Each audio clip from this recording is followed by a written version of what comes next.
Narito tayo ngayon upang matunghayan ang napaka-latest, nag-iinit na issue ni Ate Erica sa pagitan ng kanyang pamilya. Sa pagpapatuloy ng ating istorya ay nandun pa rin si Kalingap Val Santos Matubang sa bahay nila Ate Erica. At tinatanong niya pa rin ng tita ni Ate Erica at ang lolo ni Ate Erica na si Lolo Miguel kung ano nga ba ang tunay na nangyari. At base pa sa karagdagang statement ng lolo ni Ate Erica ay talagang sobra-sobra na daw ang mga paratang sa kanila at hindi niya matatanggap na nilalapastangan daw sila. Okay lang sana sa kanila na wag silang bigyan ng pera o sustento. Ngunit ayaw nilang pinagsasabihan sila ng mukhang pera at nilalapastangan. Mukhang kwarta. Eh nasa kailangang pera naman, yung magbabahawak ng pera, kahawak na po putos nila. So, yun lang naman. Kung hindi ako yung inutusan, may ingat, tinulungan ko sila. Kung hindi ako ang tulong doon, wala din yung bahay nila. Sa kapatid ko, kung nasa amin ang pera, bakit po kayo magtsatsaga sa probinsyan? Doon namin uli-uli dinadala si mama na naglalakad lagi ng papasakana nila para po manghingi lang ng sulong. Nandiyan po ang mga resibo. Walang tinulong sila may sa kasi John A. Walang tinulong sa lula mo? Nung simula pa po, yung napera po. Kaya nabi po. Hindi yung ngayon po, yung huli na. Wala. Wala na po yan. Saka yung kay yung unang nag-vlog kaya. Bakit kaya hindi alintana ni John A. yung perang ginastos niya kina Erica? Bakit kaya ganun? Malaking pera na.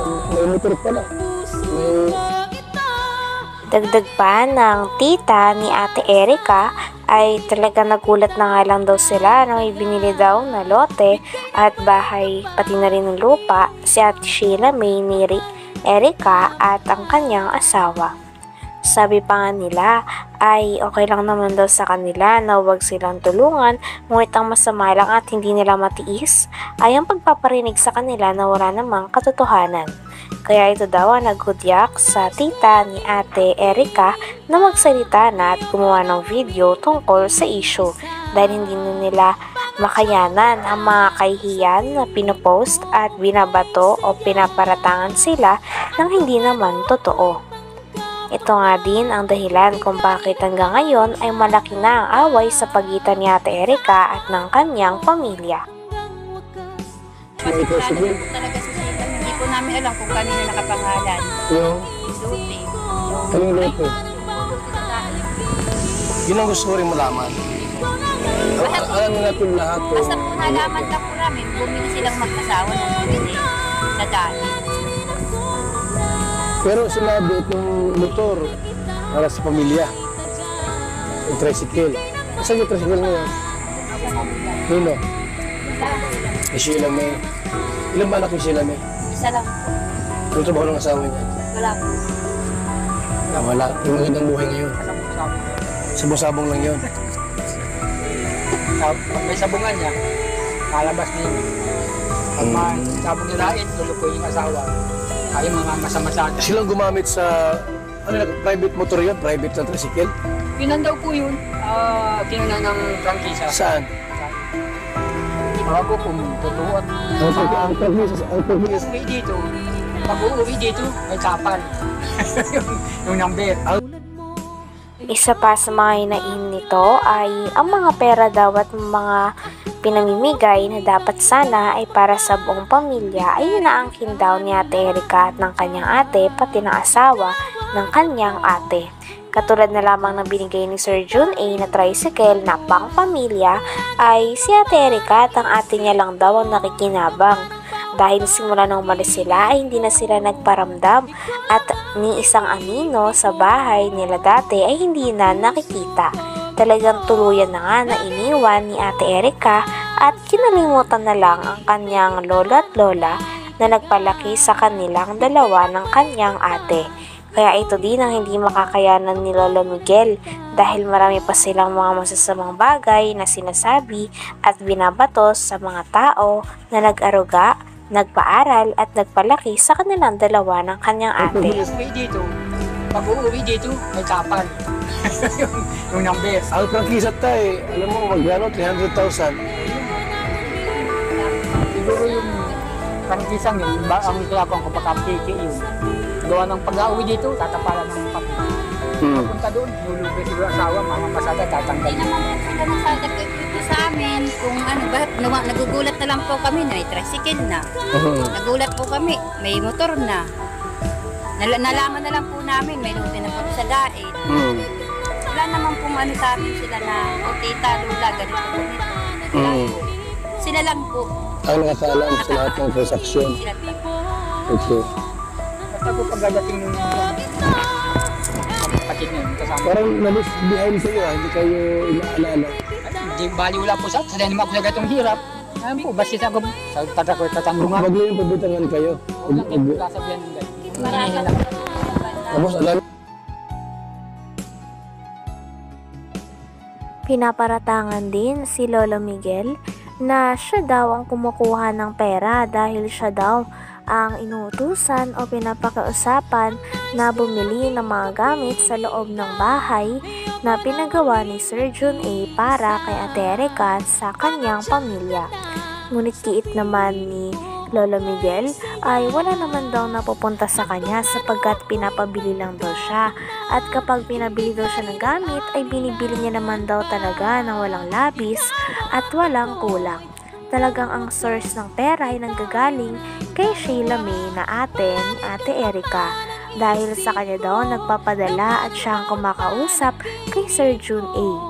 Sabi pa nga ni Kalingap Val Santos Matubang ay may tuturing talaga na parang buhay prinsesa si Sheila May dahil Naisip po mga nila sa taga-utos amin. ito. Meron kami. Magulang ko po. Kaya yung dun po ako na nag-post na po talaga, nagpadala na ng video para po matuldo ko na kung sino po talagang may sala. Hindi po ako natatakot na idimadali. Sasabihin ko lang po yung totoo.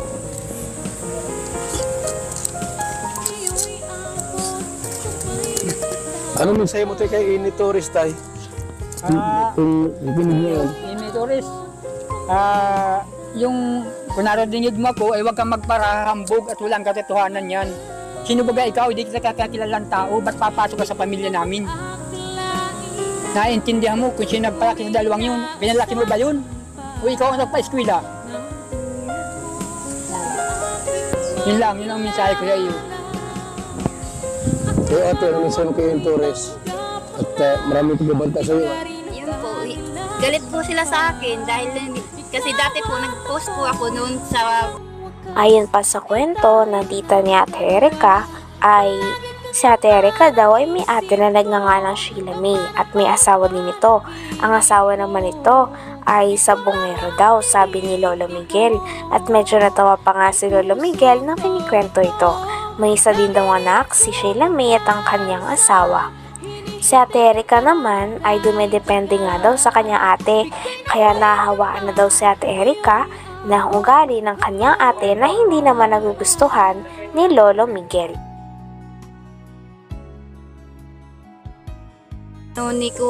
Yung reactor po na sabi ko, tumigil na kayo niyan na pambabanta sa pamilya ko dahil pag po ako napuno, ilalabas ko ang tunay na tinatago ng ano ninyo, iniidolo.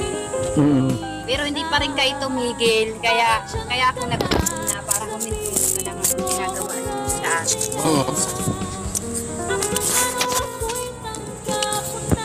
So, kung alam bakit siya nakikialam sa pamilya niya ay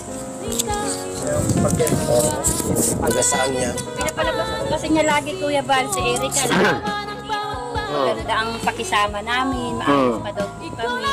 Gusto po kasi niyang panindigan namin na oo, kahit matutunan si Erica.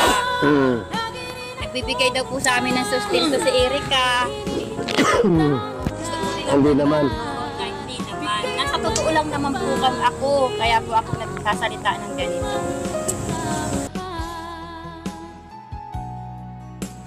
Hanggang dito na lamang muna ang ating napakainit, nagtitrending at talaga namang mas nakakaintriga na issue ni Ate Erica. Maraming salamat sa inyong panonood. Hanggang sa muli. Bye!